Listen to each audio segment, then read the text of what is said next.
Greetings and welcome to episode 142 of the Words About Gamescast, the weekly video game podcast for words about games. Keith didn't think I was going to be able to segue directly from the Doctor Who theme into this introduction, judging by the look on his face, but joke's on you. I'm your host, Amy Alexander, and I'm joined this week by Keith Robinson. YOLO. It's going to be one of those podcasts. Impressed? I just wondered if you'd keep it for the intro. Maybe. We'll see. I don't... Like, there's a rule on the Words About Gamescast that nobody knows about, because you don't... No, this is an actual rule. Like, because nobody sees what happens right before I say greetings and welcome, blah, blah, blah. Which is Keith, when he's decided it's time to start, does a countdown. And once that countdown ends, no matter what, the podcast starts. And what I've started doing is, having like embraced and realized that this rule is a thing, I've started dicking about right up until the point where he goes like that, and then I just do the introduction. And so far, this is why the last few videos that we've done as a group where Keith has been involved, everybody's laughing as I'm like, greetings and welcome. Because basically I'm just being a bitch. So there's a bit of behind the scenes for you. How are you, Keith? Still alive. Sometimes that's the best we can hope for, and I'm sure we've done that exact exchange on the beginning of at least one podcast. Sometimes it's all you can hope for. Sometimes that is all you can hope for. Shall we? Yes. Okay. I left a note at the top of this. I don't think you saw this. I put this entire story in the Word document. Yeah. And then deleted it. Mm-hmm. And left a note. Yeah. Which just says, Note on the Randy Pitchford story. We won't be covering the Randy Pitchford story. I briefly mentioned this on last week's episode because it was a thing in time for last week's episode. And said, it's just come out, we're going to read it and look into it. And I read it and looked into it. And I was like, you know what? There's a few things in 2019 I don't need. TERFs, Nazis, bigots, getting sued for slander and defamation. So we're going to just not talk about the Randy Pitchford story right now, because it's a bunch of accusations from his former lawyer to him, and from him to his former lawyer. And you know what I decided? Fuck that.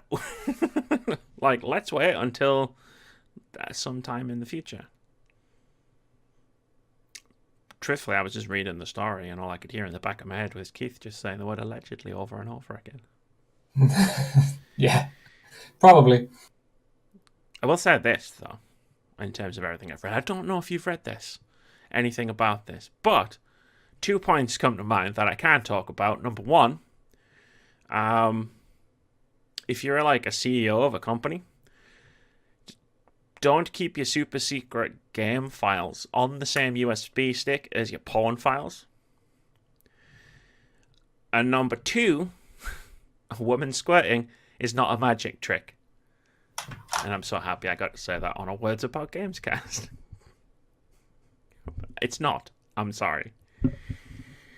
It's not. He's dead now. I killed him. It's just... Hello? I would knock, but, you know. I'll rejoin you when you get to the next news story. I'm done. Those are my 2 points. I said 2 points. Those are my 2 points. Now we have to consider this video mature content. All our videos are mature content, because we're very mature.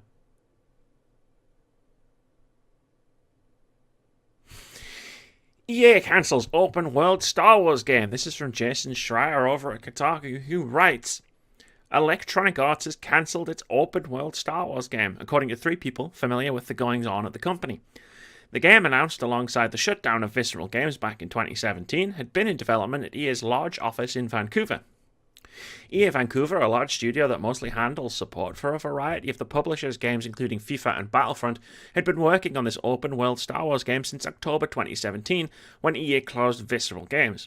Until then, Visceral, best known for its popular Dead Space horror series, rest in peace, was developing its own Star Wars game.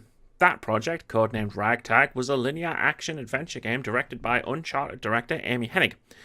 EA Vancouver had been assisting on the project, and when EA closed Visceral Games on October 17th, 2017, the Vancouver studio took it over. But it wouldn't be accurate to say that EA Vancouver's Star Wars was the same game as Ragtag. When EA Vancouver took over, it rebooted the Star Wars project entirely, keeping some of the art assets but transforming it into an open-world game. Now, that project is cancelled too. And then in brackets it says EA did not immediately respond to a request for comment. And then there's an update which says, since the publication of this article, I've talked to several more people familiar with EA Vancouver's now cancelled open-world Star Wars game. This project, which was codenamed Orca, was very early in development, but would involve playing as a scoundrel, or a bounty hunter, who would explore various open-world planets and work with different factions across the Star Wars universe. When EA's top decision-makers looked at their roadmap for the next few years, they decided they needed something earlier than the planned release date for Orca, according to two people familiar with what happened. So they cancelled Orca in favour of a smaller-scale Star Wars project that's now aimed for much sooner, likely late 2020, which also happens to be around the time when I've heard next-gen consoles will launch. Might be a bit earlier, might be a bit later. From what I've heard, next-gen plans are definitely still in flux. To EA's credit, those people said the publisher did not lay anyone off as part of this transition. This news comes at a time of cost-cutting across the industry at major publishers, including both EA and Activision, as we've reported. Some at the studio also hope that Orca might be restarted after this new project is finished. Boom. New story one. Nothing to do with porn. Thoughts? So they cancelled the Star Wars game. Yeah. But to make another Star Wars, start working on another Star Wars game, then cancelled that because they wanted another Star Wars game quicker. Yes, that's exactly what happened. But you need time to make a game? I mean, I'm just like, we're in 2019 now. I know it's just the beginning of 2019. If they want to release for 2020, even late 2020, that's 2 years. Less than. But yes, you are correct. They are now going to push out a Star Wars game in less than 2 years, apparently. I mean, if they... I mean, okay, we know they've got art assets. Mm-hmm. I mean, I imagine these art assets that were from Ragtag and now Orca are probably going to find their way into a Star Wars game at some point. Yeah. One would hope. It just seems a little rushed to me. I mean, I'm obviously not... We don't know what sort of game they're aiming at. We don't know what their aims are and stuff. I mean, it just definitely would seem rushed for a AAA game.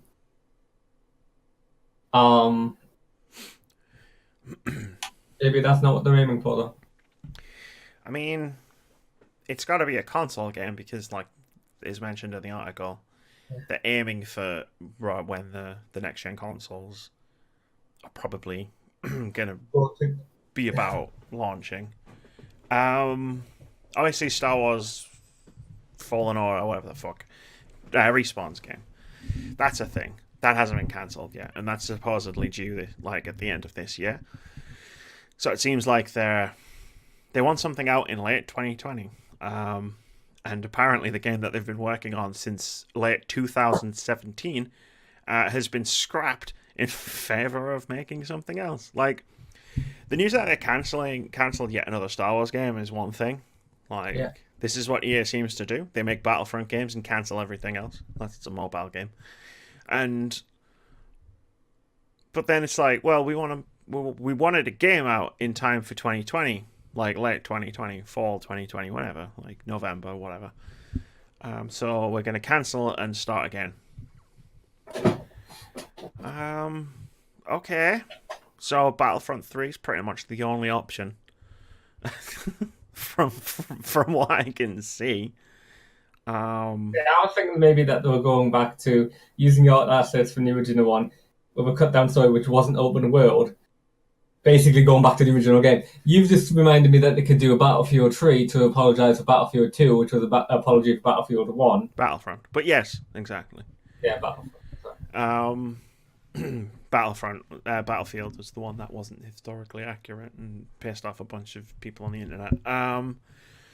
Yeah, I mean, if they try to make a game from scratch, like now, like what could they make? They could make a Gone Home style narrative adventure game set in the Star Wars universe.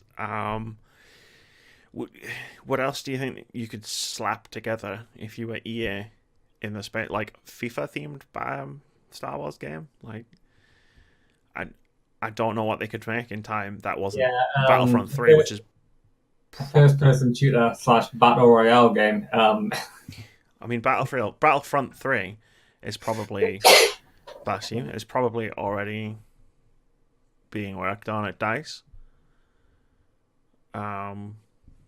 So I mean that makes the most sense. But I mean, do we need to have another talk about the Star Wars license and what EA have managed to do with it, and what Disney have gotten out of giving EA an exclusive license to make Star Wars games, which we've seen 2 Battlefront games and a mobile game and a shitstorm of controversy. We've had as many cancelled AAA games as we've had actually made AAA games at this point. Like, the dominoes just keep falling. Like, this was cancelled to make way for this. Now this is cancelled to make way for this. Mm-hmm. And apparently we're getting a third game in fall. I'll believe it when I see it. Because I haven't seen it. I've seen a title screen for the game. And an announcement, which was Vince Zampella sat in the crowd at EA Play saying, "We're making a Star Wars game." Thumbs up emoji. Like, I don't know, man. Like, if I'm Disney, I'm just looking at what they've done with the Marvel games license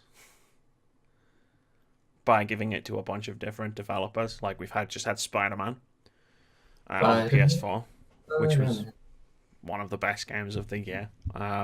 Marvel Ultimate Alliance 3 is coming out on Switch. The Avengers project is apparently still a thing. There's a card. The guys who made Hearthstone are making a Marvel game, and we don't know what that is.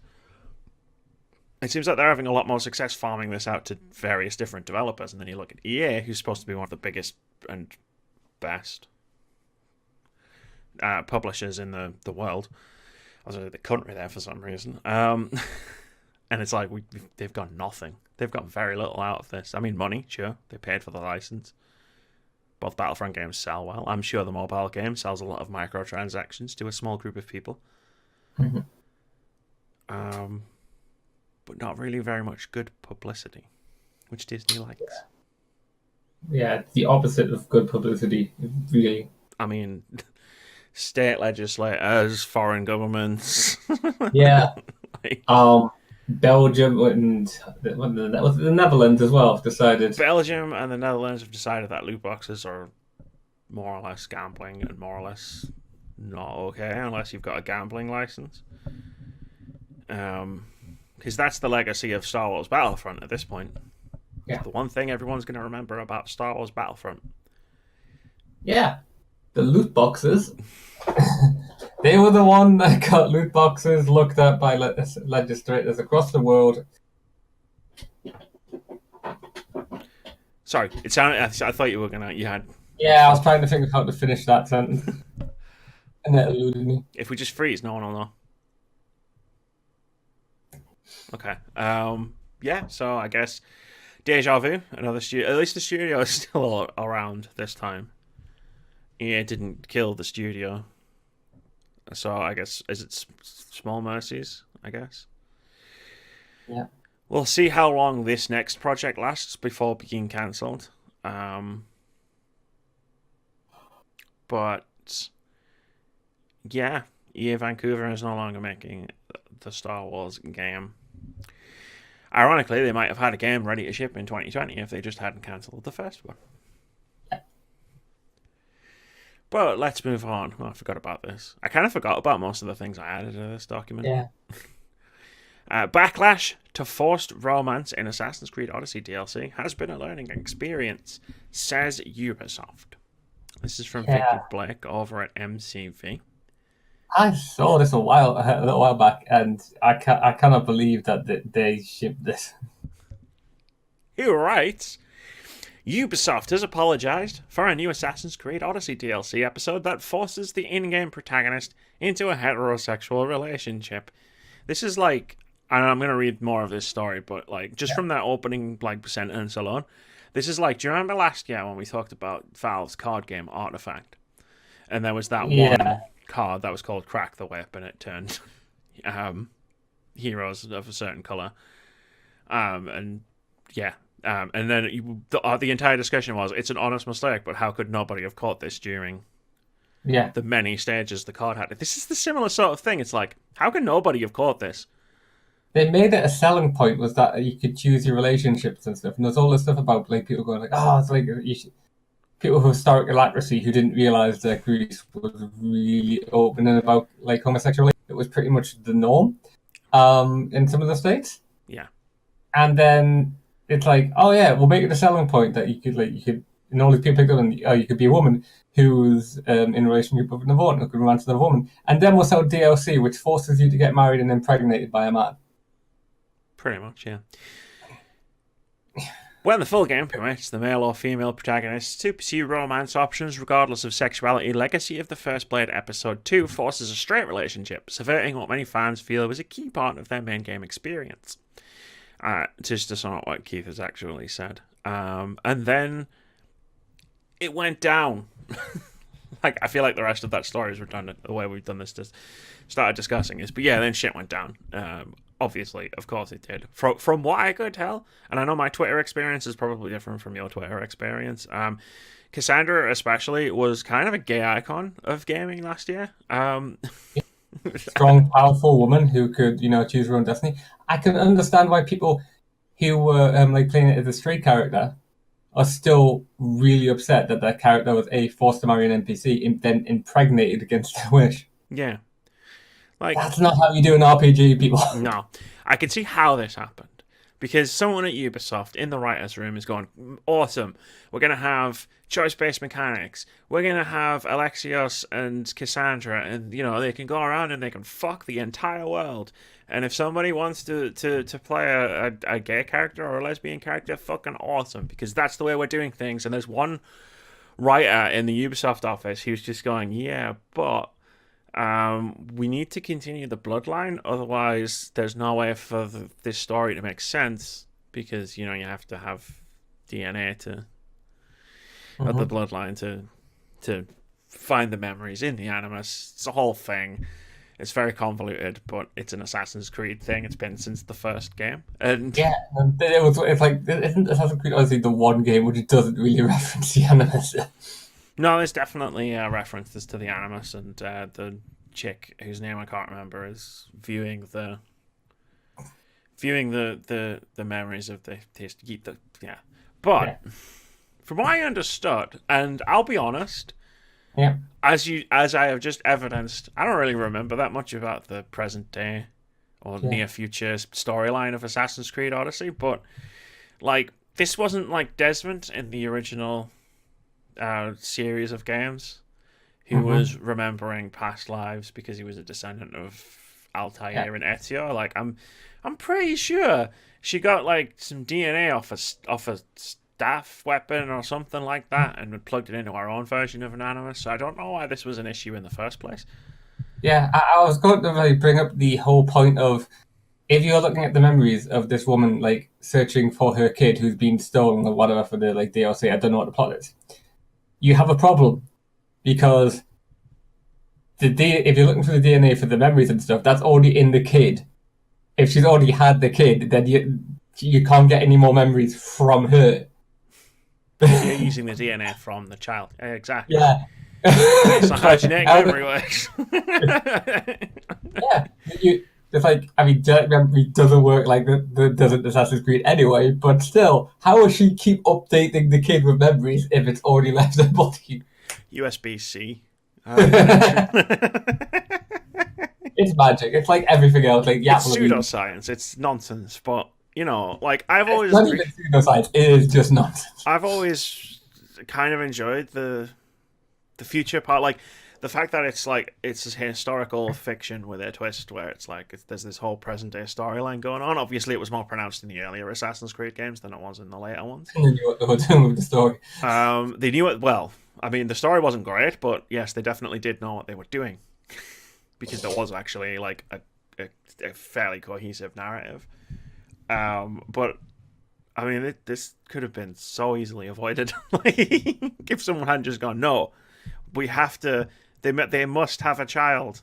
Like, that must happen. And yeah, as you are right. As soon as the child is born, you stop getting memories from the parent. Conceived, right? Yeah. I mean, maybe it could have made like some sort of thing about like if she was pregnant with the child, it could still retain some genetic information. But if the child's out of the womb, then yeah. So yeah, it's a whole can of worms that they probably should have seen coming. Yeah, they should have seen it coming. They've learned. If there's one thing I'll say about Ubisoft, they learn. I mean, they learn the hard way. They've adapted. But they do learn. I mean, let's not forget it wasn't that long ago that we were reading news stories about Ubisoft talking about how it was prohibitively expensive to have a female character in a game because, you know, of animations. Like I said, they learn the hard way. But, yeah, forcing character... Like, this is the thing, right? Like, you open that can of worms, you make a game, it's got choices in it. And then if you betray that principle of letting people have some freedoms, even if it's the illusion of freedom, the illusion of choice, like, you're going to get a backlash. And if you don't believe, just call BioWare if you don't believe me. Like, that backlash might have been a bit too far, but was still understandable. Yeah. And Ubisoft just figured it out the hard way again. They are not going to change the DLC, which would be, I mean, it's the whole point of the DLC, so it's quite impossible at this point. Yeah. They're going to use the next expansion to, quote, make the character development and choice much more clear to players, and that is where they will be able to decide how they want to handle their relationship now that they have ensured that their bloodline will continue, end quote. Yeah, they can't go back. It's sort of like oh yes, we made your character like marry this person. Now you get to deal with that. It's like, I mean, they've kind of backed themselves into a corner and they're trying to get out of it in the best way that they can, which is just to say, look, you can do this. This is a choice that Alexios or Cassandra makes for this very specific reason. And then if you choose, the player chooses to have Alexios or Cassandra, then just basically have this be a relationship just to have a child, then you can do that, at least in a future expansion. This ends with, however, Ubisoft has promised to rename the trophy/achievement players receive after their character has a child, currently called Growing Up, after fans reported the name implied that being gay or choosing not to have children was a temporary phase of being young or immature. Quote, it was definitely not written with that intention. This is an oversight in the review process and we very regrettably missed it. We share the frustration of players who find this offensive, and the achievement/trophy name will be changed when DLC 1.3 patch is available, end quote. Oops. It's like a perfect storm of just... not thinking it through. Yeah, not thinking it through at the end point. No, put the nail on the head there. Actually, I have Assassin's Creed Odyssey. I've been meaning to go back and try it out again, but... I was meant to do that over Christmas and I just never got around to it. And now there's new games and it probably won't happen. No. I was never going to play the DLC either way anyway, though. Yeah. Shall we jump into the next news story? If you want, we could just miss it entirely. I feel like we can't. This podcast is like a TV show and there are certain story arcs. Now, we don't come up with these story arcs. The news comes up with these story arcs. But sometimes we've just got to follow through on things that we talk about. In this case, Riot Games introduces new company values following toxic workplace allegations. This is from Elise Favis over at Game Informer, who writes, League of Legends developer Riot Games has revealed new company values on its website following last year's allegations of rampant sexism and misogyny in the company's workplace. The controversy resulted in gender discrimination lawsuits from former and current Riot employees. Riot Games apologized to both its fans and workers, stating that it would strive to improve company culture as best it could. These new values are one of its steps towards hopefully making a safer and healthier office environment. And then I wrote down the bullet points. Well, I copied them. I didn't write them down. Today, League of Legends developer, blah, blah, blah. I've scrolled too far up. No. That is actually the beginning of the thing. Our values are our North Star, the guide to who we want to be. They're what we look to for help when we fall short of our goals and the lens we use to evaluate every decision we make. In 2012, we wrote our manifesto, a statement of who we believed we were as a young company still at the beginning of its journey. It served us well for many years, but it didn't evolve along with us. Today, we need values that represent who we want to be for our next chapter. Below are our updated values. We talked to more than 1,700 Rioters, asking them who we need to be to deliver on our promise to players. To make these values true, we've promised to institutionalize these values throughout Riot so they become a part of every Rioter's daily reality. No, there's a few bullet points. I said 5, I think it's 4. We will continually invest in cultivating an environment where each and every Rioter is able to thrive and reach their peak performance. We will strive for fair and equitable processes that Rioters can rely on. Our leaders will live the values and actively promote them within their teams. Our ambition is that Riot will be the best place to work for all those who are passionate about our mission. According to Riot, yeah, it already says that in the thing about the 1,700 people. I still like the fact they call them Rioters. I mean, everyone's got a fancy nickname for the fans. Why not the people who work for them too? Yeah. It still seems like they're treating this like a PR problem as opposed to an HR problem. I mean, it is a PR problem. I mean, it's a PR, but it's caused by an HR problem. But yeah, I mean, then you look at what was his name, Scott Gelb, suspended without pay for 2 months for being massively sexist. And then that's all that goes through my mind when I read these. I'm trying to remember if that's allegedly or not. No, he was definitely suspended without pay for not upholding the company values and stuff. I'm just trying to remember exactly what he did. He was a rampant sexist across the office.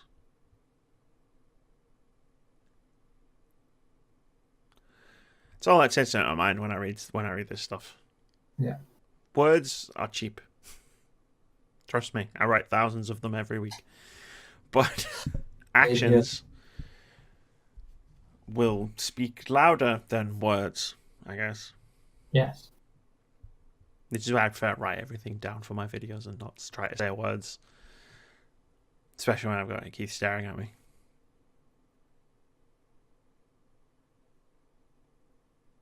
Like that. You're giving me nothing. Why are you stroking your goatee like a Mirror Universe counterpart? I'm just waiting for you to grasp whatever thought you're trying to grasp hold of. I'm done. I did. I just worded it really badly. Yeah.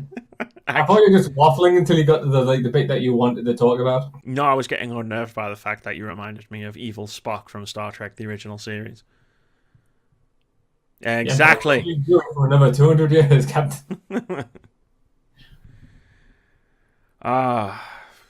We'll see what happens.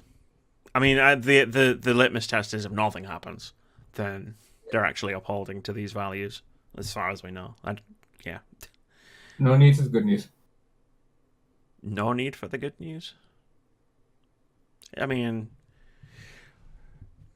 if there's no expose on Kotaku, I think we'll be good. Yeah. I feel like that'll probably be good enough.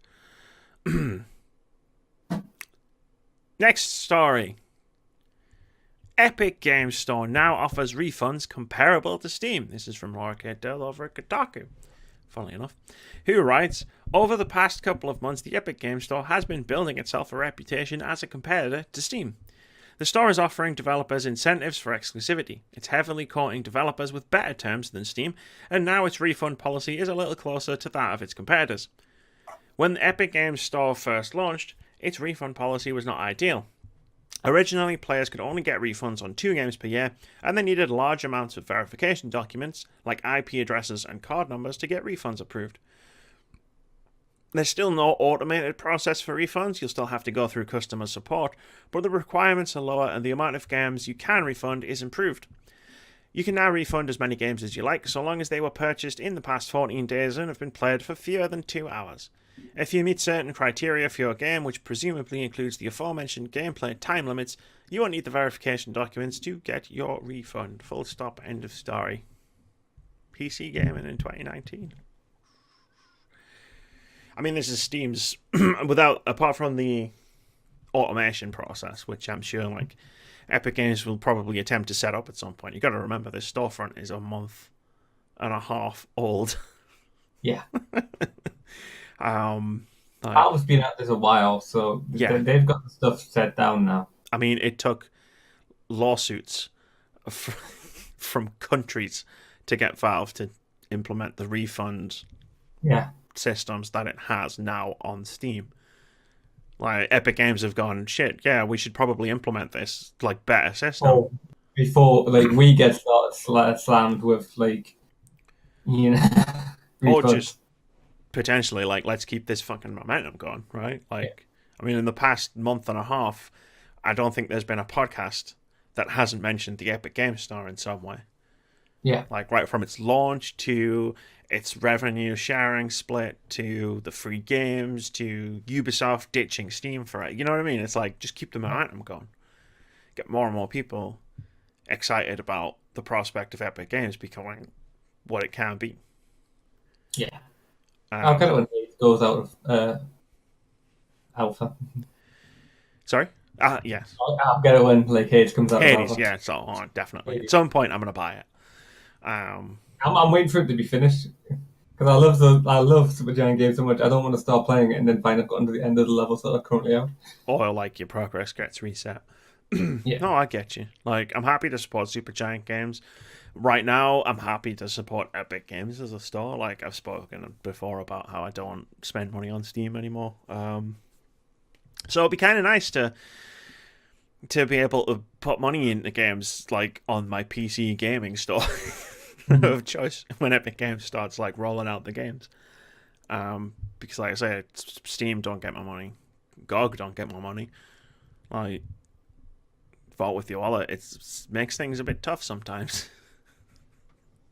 Like, but that's how it is. We'll see what news Epic Games come up with for us next week. Same bat time, same bat channel. Nexon is reportedly up for sale. This is from Rebecca Valentine over at GamesIndustry.biz, who writes, following reports earlier this month that Nexon founder Kim Jung-ju was preparing to part with a 98.64% controlling stake in the company, it seems that the $9 billion controlling share is officially up for sale. The news comes from a Korean news website, Daum, via Google Translate, as spotted by Thomas Bedau of Igor Partners. Tencent, EA, Activision, and Disney are all listed as interested parties, with Goldman Sachs assisting Tencent in the sale. In addition, US investment firms such as KKR, TPG, and Carlyle are reportedly attempting to partner with US gaming companies to gather the funds necessary for a bid. The shares are currently owned by Kim, his wife, Kim's company-wise kids, and a handful of other related individuals. In total, they are worth an estimated 10 trillion won, which translates to $8.9 billion.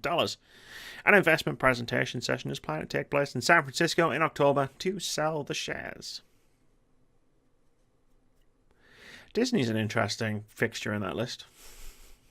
I mean, this is a huge Korean games publisher, which obviously is a big market that not a lot of Western companies have tapped.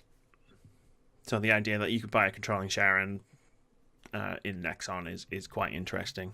EA, Activision, yeah, Tencent, sure. I could see all of those companies wanting to expand into Korea very easily. Disney, though. Didn't Disney just shut down all of its game production not that long ago? They shut down Disney Infinity, they shut down all of their internal studios, and they just started giving the licenses out to people to make games. But maybe it's just the idea of like buying a publisher and getting money. I mean, they make MapleStory too, so like that's probably gonna make them a fuck ton of money. I think I just watched that sail over your head. Yeah. Yeah, don't worry about it. Hitman dev opens new studio and hints at new games. This is from Oscar. How did I mispronounce that? This is from Oscar Diaz over at GameSpot, who writes, Hitman creator IO Interactive has opened a new studio in Malmö, Sweden. The company has announced. Developer says the new site will strengthen IO Interactive's commitment to deliver exceptional content to the Hitman franchise that also hints at other projects in the works. Furthermore, this will expand our muscles for creating brand new and exciting endeavors, new universes, new franchises, said IOI CEO Hakan Abrak. In other words, IOI Malmö and existing Studio Copenhagen are one family. More Hitman! But even better, more games by the people who made Hitman, because that game is amazing. And if they make more games, there'll be more amazing games. That's my logic. What do you think? Solid? Like, I'm gonna play the Hitman game for more 2-3 minutes. I mean, there's no accounting for taste, right? You know I can't, right? Yeah, we all have different tastes in games. Mine's in. But, to be honest, it's been a while since I've properly gamed. Yeah, I could have said the same until a few days ago when I got back in the saddle, playing my new games, all my indie games, because the AAA games aren't out yet. And I'm secretly quite happy about that because my brain isn't ready to handle a AAA game. Except Resident Evil 2. I played the demo of that. My word. It's very, very good. And scary. Very scary. But yeah, I'm looking forward to this. I mean, Hitman 2 is kind of just almost an expansion pack for Hitman. So, and I guess that has to do with everything that went down with Square Enix basically telling them, we're going to shoot you down unless we find someone, and then they put themselves. And obviously that's got to take time and focus away from making a game, right? So, like, I'm hoping that Hitman 3 is like a big expansion, like an actual sequel. Hitman 3 will be Hitman 2. And then Hitman 2 was like Hitman 1 and a bit. Saying that, though, if Hitman 3 was just more of the same, I'd be down for it, because Hitman's fucking awesome. Let's continue on. ADGQ 2019 raised another record-breaking amount for charity. This is from Ali Jones over at PC Games N, who writes, Awesome Games Done Quick has drawn to a close for another year. The annual speedrunning extravaganza came to an end, raising a total of just under $2.4 million, which is £1.87 million for those of us who live in the same country as myself and Keith. Although that number will continue to fluctuate as politics happens. The tournament kicked off with a Hollow Knight run back on January 6th. Over the course of the week, speedrunners took on more than 130 games, with attempts ranging from a Dishonored Death of the Outsider any percent run to an all-bosses take on Dark Souls 3. There was even a nod to a 1989 Japanese exclusive classic titled Garfield, A Week of Garfield. The week drew to a close with a reverse boss order Super Metroid run, but not before a particularly lucrative attempt at Super Mario Odyssey. The penultimate run helped ADGQ 2019 break the previous year's record once again. At the time of writing, the donation total sits at $2,399,120, up from both ADGQ 2018's total and the $2.17 million raised during Summer Games Done Quick, which took place in June. Money raised last... Sorry? From what I'm hearing is we've got a target to beat for our charity stream.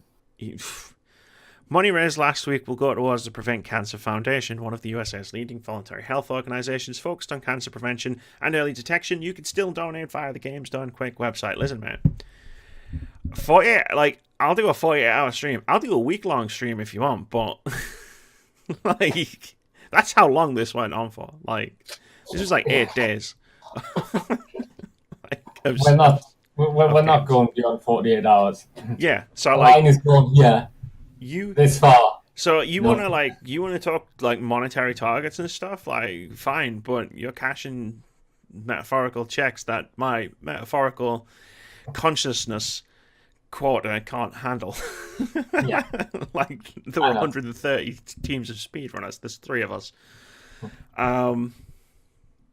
Congratulations to everybody who put together ADGQ, everybody who did the runs, everybody who's there, everybody who donated.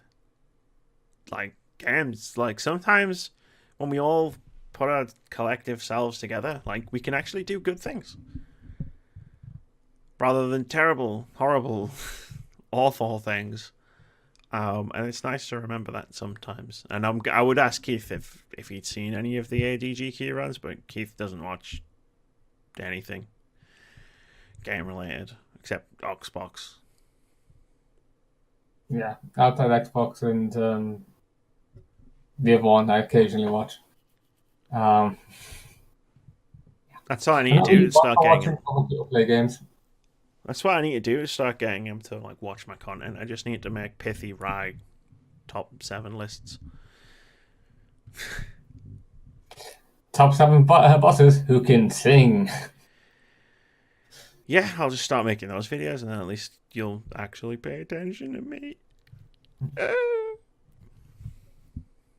Because, like, for real, you know the whole point of Twitch isn't necessarily watch someone playing games to hang out with them, right? That being said, speedrunning is an entirely different type of thing. Like, it's one thing to watch me being shit at a game, and it's another thing to watch someone be amazing at a game. Like, or just be really funny. You should watch you should at the very least spend 20 minutes of your life watching the Home Alone 2 speedrun from ADGQ. Because the guy that did that was fucking amazing, and he was so funny. But in the game only took him like 19 minutes or something. In fact, I'm going to send you the link after this podcast is done, and if you haven't watched it by next week's podcast, I'm going to, I don't know, leave the camera around, run to your house, and slap you across the head. Anyway, live on, well, not live, but you know. I'm trying to work out if he's frozen. No, he blinked. PEGI announces new content descriptor for in-game purchases on physical products. This comes from Hayden Taylor over at GamesIndustry.biz, who writes, Content rating system PEGI today announced it will label physical releases that include in-game spending. A content descriptor for in-game spending in digital-only games is already in use, but this is the first time the new icon will appear on packaging of physical products. Simon Little, managing director of PEGI, said that making parents aware of optional in-game purchases was an important first step in helping them make informed purchasing decisions. Quote, while we know that parents use different methods to control spending, parental control tools are a very helpful next step in making sure that the overall online experience of the child is safe, including the possibility to control spending. Entering into a dialogue with the child about the games they enjoy is certainly a must for all parents. It will provide them with the necessary context to create a gaming environment both the children and the parents are comfortable with. End quote. The new in-game purchases descriptor will begin appearing on physical retail sales towards the end of this year and will be applied to all titles that feature in-game spending. So that's all the AAA ones, basically. Yay, I guess. Yeah, it's an important step forward. It's not a very sexy news story, but it is an important step forward. Yes. I'm just wondering what the image is going to be. Is it going to be like someone putting a hand in a wallet and ripping out some cash? It's going to be... Or is it just going to be...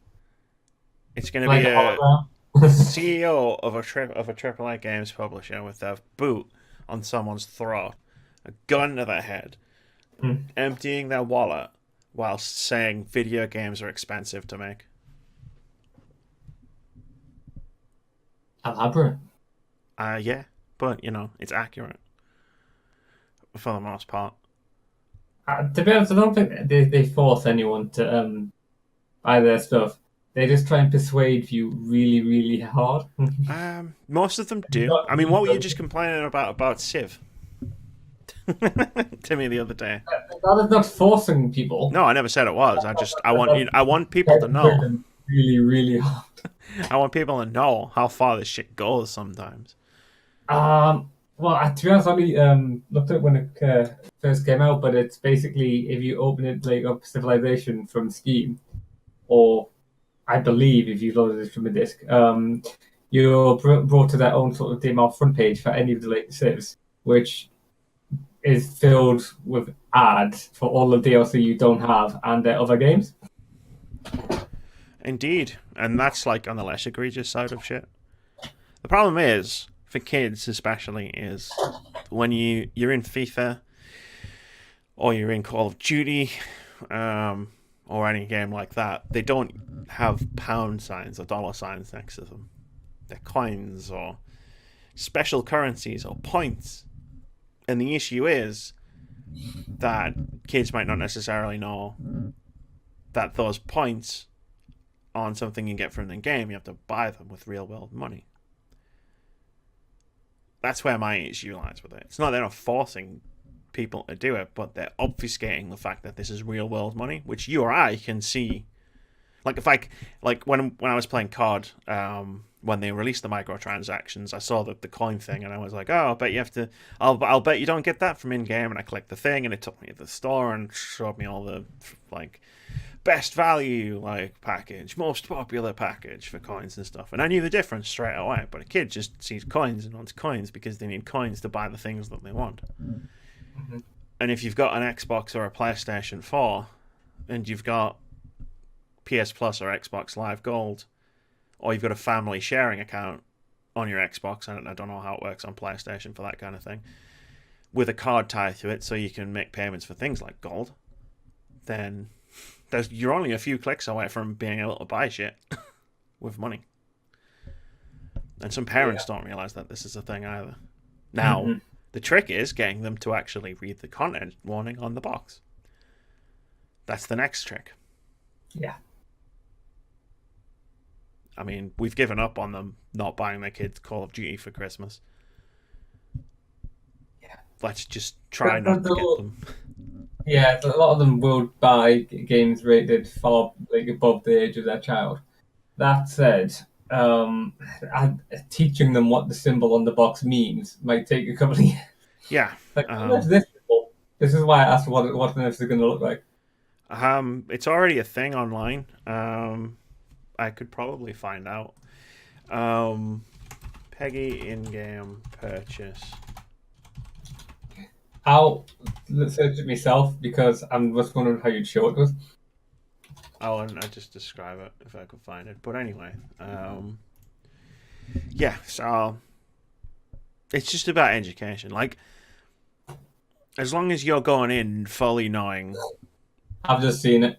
If you're going in fully knowing what your kid can do in these games, because it's not necessarily like it was in the old days where it's like the worst they'll see is some pixelated blood. Like there's a lot to it, and this is quite bad for parents, but hopefully we can hopefully this is a good first step. Whew. Anyway, this was a weird one.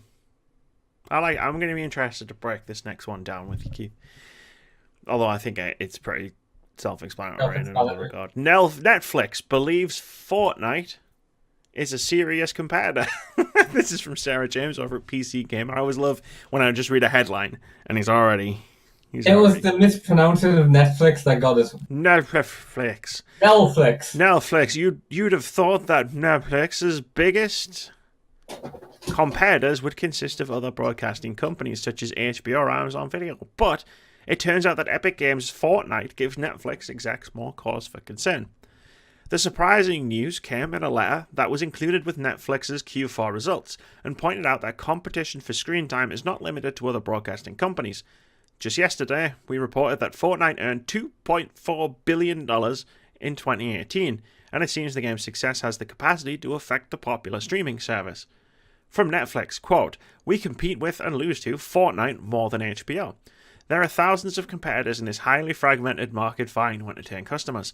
Our growth is based on how good our experience is compared to all the other screen time experiences from which consumers choose." It's quite forward thinking when you think about it, because they're not just going, okay, who are our main competitors? Amazon, HBO, Hulu, DC All Access, whoever else does streaming over in America. It's like, well, actually, like every time you're looking at a screen and you're not watching Netflix, like, what are you doing? It's almost as if someone said, like, it's like, okay, then let's think about our competition. Let's think out of the box here, people. And my guy just put his hand with, how about Fortnite? My kid won't let me watch the TV because he's always on it. Because he's always playing a damn thing. Genius! We have to defeat Fortnite. Good luck with that. Play Fortnite through Netflix. I mean, imagine if they just took the Netflix of games and called it the Netflix of games. But, no, I mean, it makes sense, right? Like, I pay for a Netflix subscription, but I spend all day today playing video games. Not watching Netflix. Yeah. It scared me that I hadn't cancelled Netflix, and I was like, oh, I've watched Discovery, I still haven't watched Daredevil, and the new Punisher's out, so... Yeah, I was going to say, like, you're tied in for a while. Discovery is a weekly show, not a binge show. Yeah, I know. And while you've got the subscription, you should watch The Good Place. Season 3 finishes next week. So you should do it. You'd really like it. So would you. That was you, the audience. You'd really like it as well. Keith. Everybody watch The Good Place. Anyway, this is a games podcast. Yeah, it makes sense that they'd see Fortnite as a competitor just because of, like, not just necessarily like screen time in terms of like, well, we only have a limited amount of screens, and if someone's using a screen for Fortnite, that means like everybody else in the house might not necessarily be able to then watch Netflix, but also in terms of mindshare and in terms of the conversation. Like every time Netflix launches a Punisher or a Daredevil, rest in peace, or like when Star Trek Discovery comes back on, they want to make it a big thing. They want everybody talking about it on Twitter. But if everybody's talking about the new dance emote from Fortnite, then they're also getting drowned out on social media. Because, like, there's only so much people can tweet about. Mm-hmm. I mean, theoretically, yes. Practically, maybe not. Yeah, I mean, Twitter isn't exactly a platform known for people to rein in their opinions on things they don't know anything about. You are correct. But anyway, I think a few news stories left. We're into a certain caliber of news story that we always close out the show with. Starting with Bethesda bans Fallout 76 players who accessed secret developer room. This is from Emma Kidwell over at Gamasutra, who writes, Bethesda has confirmed that it is issuing temporary bans to players who have accessed a secret developer room full of unreleased items for Fallout 76. This seems to be the first time Bethesda has publicly addressed the issue of players hacking into the developer room, as the studio provided an official statement first posted to the Polish Fallout Facebook account. Eurogamer was able to obtain an official English translation of the post, which encourages players who have accessed these areas who have had their accounts banned to contact their support team. Quote, we are looking into accounts where players have obtained items by accessing areas of the game that are not intended for the public. These areas are only accessible to PC players that are using third-party applications to get into these areas. In an effort to ensure the integrity of these characters and accounts, these accounts are being temporarily disabled pending further investigation. End quote. The discovery of the developer room led to unreleased items being shared among players, including cosmetic items and weapons not yet available to the public. Whoops. Yeah. I hadn't thought 76 has gone down well enough for this people to be like still playing it, really, but you know. There's quite a few people still playing it. It turns out, if you take a peek outside of the bubble that we exist in, there are people who enjoy it, and like I get it. There are people who Fallout 76 is perfectly suited for. Like anyone's, like unless you've got a Life of Black Tiger situation on your hands, like most games are going to appeal to some people. And I imagine, or I'd hope at this point, that the game is a lot more stable than it was when I played it. Mm-hmm. However, I don't always count on miracles. Have you actually seen the developer room, though? No. Because I actually clicked through and watched a video, but the discovery was made by some guy who posted a video at YouTube. The video uses the music from, I believe it's the first level of GoldenEye on the N64. As he's going around checking everything. And there's like boxes full of like, there's a box that's all of the consumable items, and there's a box that's all of the crafting items, and there's all the power armor and all the weapons. But the funniest part is there's an NPC in the developer room. It's called Woobly. But there is a human NPC in the game. He's just locked in the developer room. He's a prisoner. So we need to free him from this prison. Because, I mean, not having NPCs is not a great look for a game like Fallout 76. Maybe I'll get you to stream that. That sounds more interesting. Like, as your bet forfeit. I'll get you to play. I won't get you to stream it to completion. Maybe I'll just like have an arbitrary like X amount of hours limit. I've already decided I'm not going to make you do it during the charity stream because I need to do it your best. But yeah, maybe I'll get you to do Fallout 76 because I'd love to see you try and wrap your head around what you're supposed to be doing in this world, and just to see the comments that you would come out with as you're doing stuff, because I think that would be a fun experience for everybody involved, except possibly you. But funnily enough, Keith, Fallout 76 did not have the worst week when it comes to people getting things that they shouldn't have. Do you want to know what did? I skim read this just before to try and remember if it was insane as it sounded. And it was. Thank you, Matt Wales, for this incredibly weird thing. Arc Dev's Pirate MMO. The Pirate MMO part is going to be important. Keep that in your mind as I read the rest of the story. Yeah.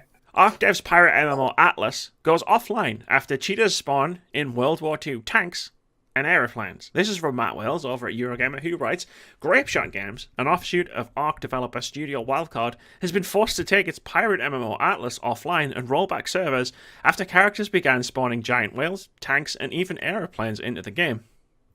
The incident began yesterday evening when a group of players were streaming their Armada's attempt to bring down an enemy galleon on Twitch. In the stream, hosted by a dashingly outfitted Burke Black, the Armada's carefully laid plans were... I'm trying to keep a straight face as I read it, but I know what I'm about to say. The Armada's carefully laid plans are thrown into disarray as giant whales suddenly began spawning in unnaturally large numbers around the enemy's vessel. As the stream went on, events took an even more bizarre turn, with Burke Black's ship suddenly dive-bombed by an aircraft. Not usually... Oh, fuck the damn things. Oh, no. I was on a roll there, and the damn thing closed. It crashed. I got it. As the stream went on, not usually the sort of vehicle players would expect to encounter, particularly in a high-speed freefall during Grapeshot's pirate game.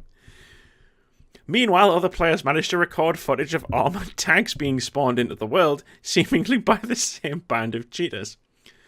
The incidents were quickly shared across Atlas's official subreddit, and, with the mayhem escalating, Grapeshot announced that it would temporarily shutting down the game's official network in order to investigate the issue.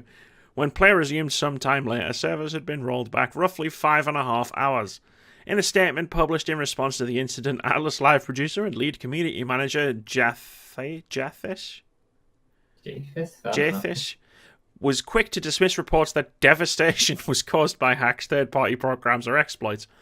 Instead, Grapeshot insisted that the illicit spawns had been made possible when an admin Steam account was compromised. Imagine playing fucking... Right, because we've never played Atlas, and I'm pretty sure neither of us have ever seen it, so I'll use a different touchstone. You imagine playing Sea of Thieves, and you're just sailing across the high seas, and all of a sudden, a fucking Stuka comes out of nowhere and starts dive-bombing your fucking boat. Yeah, it's like, what would you even do? Like, motherfucker, like... I mean, I know Atlas has had a rough launch, but... Drive across the ocean. Like, you just wander around this island in a pirate MMO, and all of a sudden a fucking armor tank just shows up, and it's just like, well, what do I do? Attack it with my sword? I don't remember seeing that shit in the trailers. But here's where I wanna like, I need to ask some questions. And I don't know if you can potentially answer them, or if I need to ask them of, like, people who know how games work, but Ark, right? Survival Evolved. It's a prehistoric dinosaur hunting survival MMO, right? With high technology. With high technology, but not World War II bombers and tanks. Yeah. Assuming Atlas is built on the same engine. Yeah. It's a pirate MMO with like pirate stuff. Yeah. So, how did someone compromise a Steam developer's Steam account? And how did that lead to tanks and the sharks I can get? I don't know where the tanks and planes came from. I'm assuming that someone is using the Ark program and has been making assets for World War II. And they've been doing it on Steam. Someone has been basically inputting the code, which as it works on Ark systems, the game's recognizing and allowing to be in the game. Fair enough. Thank you for that. Yeah, the only thing I can't understand is why those elements are appearing so easily in the pirate game, because it implies that the data files have been added accidentally or specifically to patches to be downloaded on everyone's computer so that they can see the tanks and the planes. Okay. Kind of like how in Left 4 Dead, when we used to use mods, we all had to download the mod. You all had to download the mods, you can see it correctly? Yeah. Okay. So someone would have had to hack the dev account and then text, and I mean, this is free-form consciousness here. Like, someone would have had to like compromise the account and then gotten those assets added to the game. Or these people who were inputting this stuff had realized that there were like the data mine, the patch, realized there was a load of World War stuff in the patch, like hidden somewhere, and taken advantage of it. They could just be assets from a former prototype that were just still in the game. Yeah, that was still in the game somehow. And yeah. Someone went, I've got an idea. And then someone else started playing the Flight of the Bumblebee. Valkyries. Bumblebee? What's Flight of the Bumblebee? Is that a thing? Flight of the Bumblebee is like a 45 to 110 second long piece of music with its... It's just basisically that. Okay. Flight of the Valkyries is... Which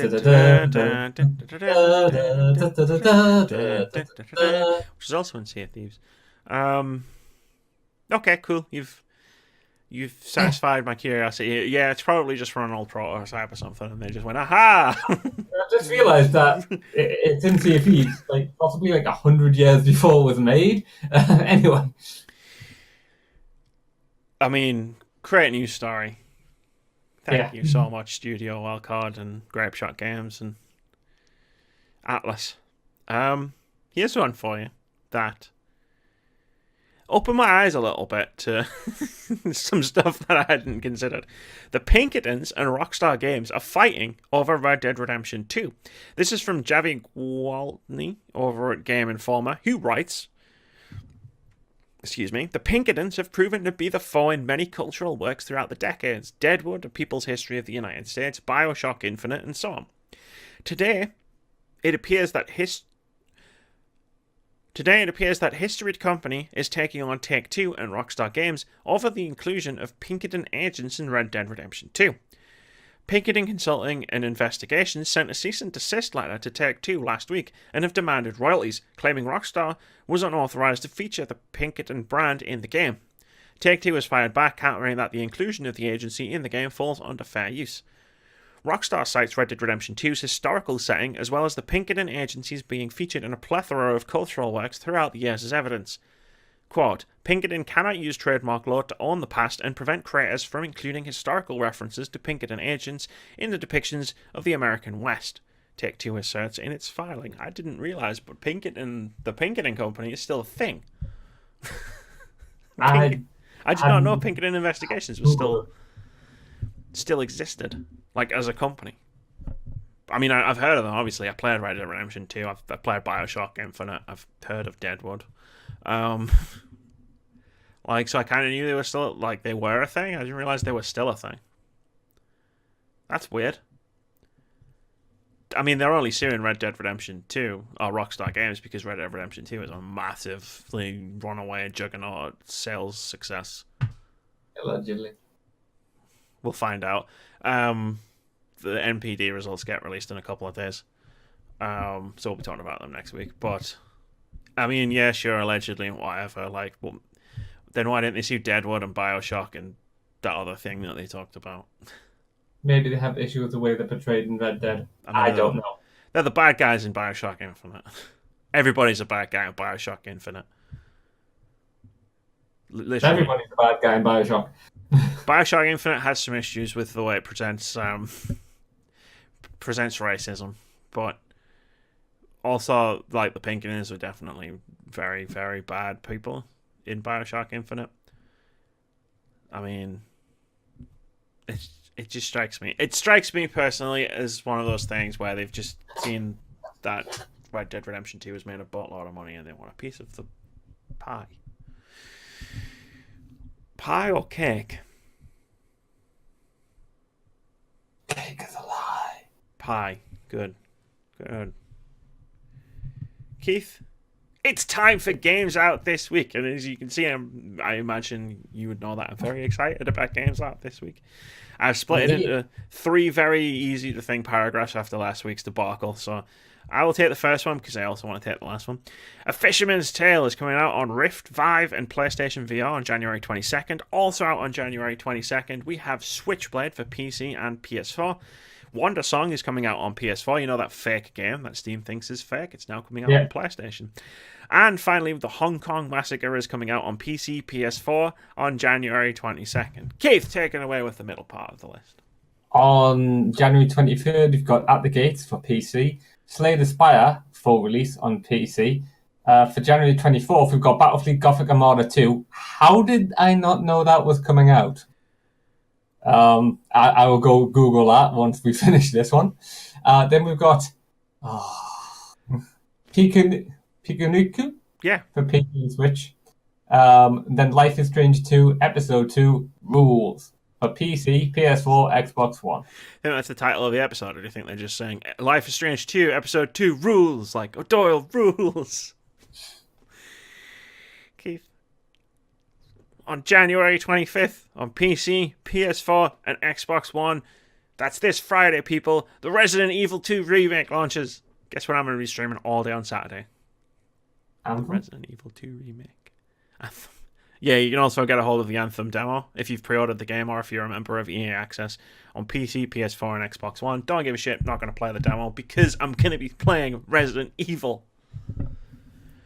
Resident Evil 2. I played the demo. It took me 23 minutes. Weirdly, it's a 30-minute demo, right? Mm-hmm. You're Googling Battlefleet Gothic, right? Yeah. I've been getting emails about it for months. Yeah, I hadn't heard a word about it.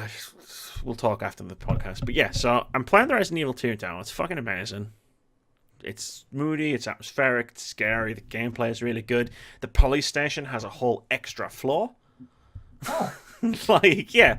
It's like you go up the stairs on the one side of the thing, and I'm like, oh yeah, I'm pretty sure, and like I'm pretty like confident in where I am.